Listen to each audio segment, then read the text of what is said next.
problems in implementing those calculations. Thank you very much for the presentation. Bir sonraki sunumumuz Our next presentation is by Yavuz Balcı. Seismic performance of reinforced concrete frame systems for airfield structures. Hello everyone, welcome again.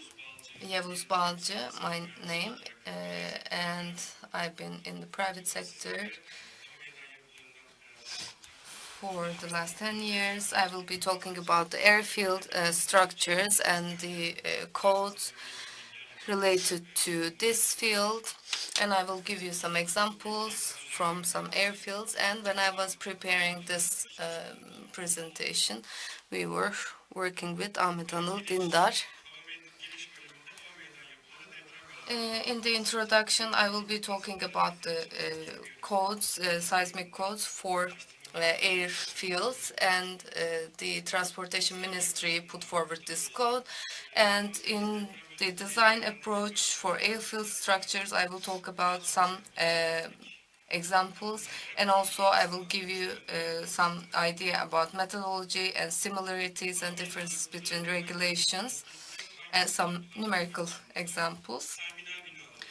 So when we look into what the airport structures or airfield structures are, they are strategically important engineering structures such as terminal buildings, towers, hangars, logistic warehouse. And these structures are critical facilities where operational continuity must be maintained. And of course, we have noticed how important they are in times of seismic activity. This study comparatively investigates the seismic performance of reinforced concrete frame systems within the scope of Turkish Building Earthquake Code and Airport Structures Earthquake Code, and also the Seismic Technique Code for construction and coastal and harbor structures, railways, and airports.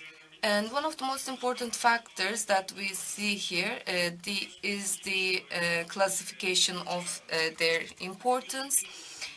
And when the HMDS is 1, it is for significant airfield structures. Immediate use performance at the DD2A level, and control damage performance is targeted at DD1 level. And when you look at the HMDS2, it's for standard constructs, and in cases where this is 1 or 2, we have to do two layers of analysis. The first one is the linear analysis, and the second one is non-linear analysis. So both during the design and the reinforcement layers, we have to implement these, of course. I will talk about some similarities and differences. Here we can see that DD1, DD2, DD3 is the common point between the first two, but for the airport, it is different. There's the difference in there, and both when you compare the 2018 and HMYDA 22, the ground or numerical limit values and conditions of soil parameters are similar. And yes, we can always see the differences and similarities, but I will show you some examples so that we can understand it better. In these combinations, in nonlinear design phases, snow load is defined in 2018, while snow load is not included in the HMYDA in 2022. And while the 2022 includes horizontal earth thrust in the initial conditions, it is not considered in load combinations in the TBDY 2018.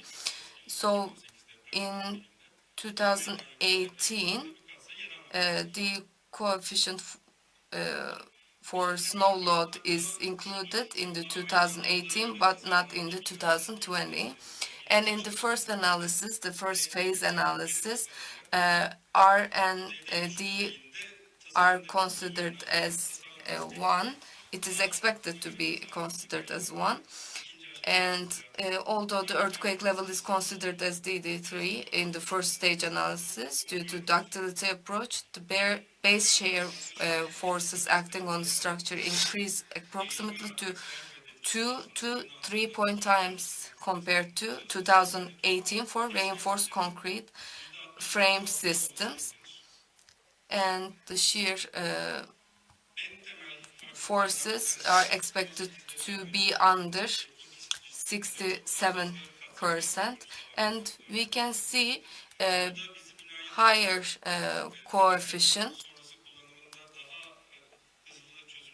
numbers, and it is actually directing us towards building more sound and resilient structures when we abide by the 2022 HMYDA.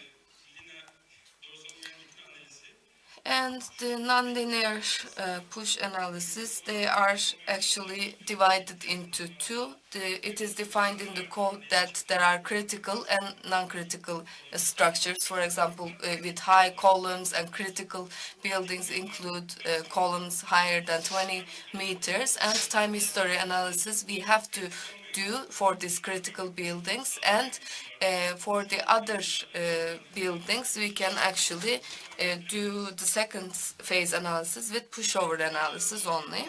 And if we look at the methodology that we developed in the numeric example, we also applied this one, and this is reinforced concrete frame system is there, and 2018 code was taken into consideration, and linear elasticity analysis, and we followed this methodology. We arrived at some conclusions, and we determined a framework as an example, and we took an example as an airport, and we thought about using a four-story reinforced concrete warehouse building located within the boundaries of Kocaeli Cengiz Topel Airport. In the design process, the principle of strong column, weak beam was applied, and ductility was targeted, and densified stirrups in plastic joint zones. Here you can see the response spectrums of 3 different codes, and in the location in Kocaeli, and the danger, seismic danger map was used, hazard map was used to create these spectral accelerations.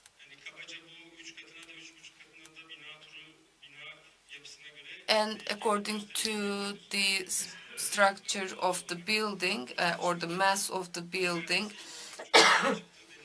you can see different spectral accelerations. And according to the 3 different codes, you can see how different the results are on the left.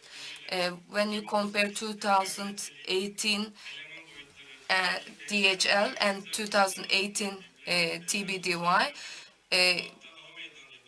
in some of them there are similarities, but for the airport structures or airfield structures, you can see how much of a difference there is, and there are some columns that are meeting the code criteria when the columns are 1.6 meters high, for example. In other codes, it is not, I mean, some of the structures, they are not adhering to the code.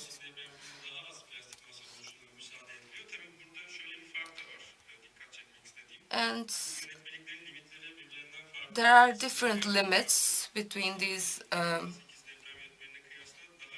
codes, and turning limits are different in the different codes that I mentioned.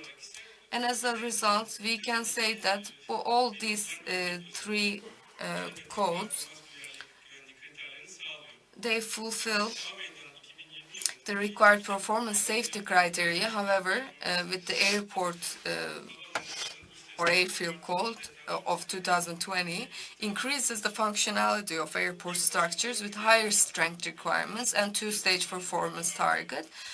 This approach, while improving safety, leads to an increase in the construction costs as well. So our recommendations are collecting feedbacks on field implementations of the Airfield's code, and additional research on cost safety optimization is required. And it is also recommended to standardize the performance-based approach in the design of critical facilities. In these types of structures, this is necessary. Thank you very much for listening to my presentation. And the analysis model and this presentation you can reach via this QR code. Dear friends, unfortunately we don't have much time. If you are interested in asking any questions, you can find him during lunchtime and ask your questions. Thank you very much.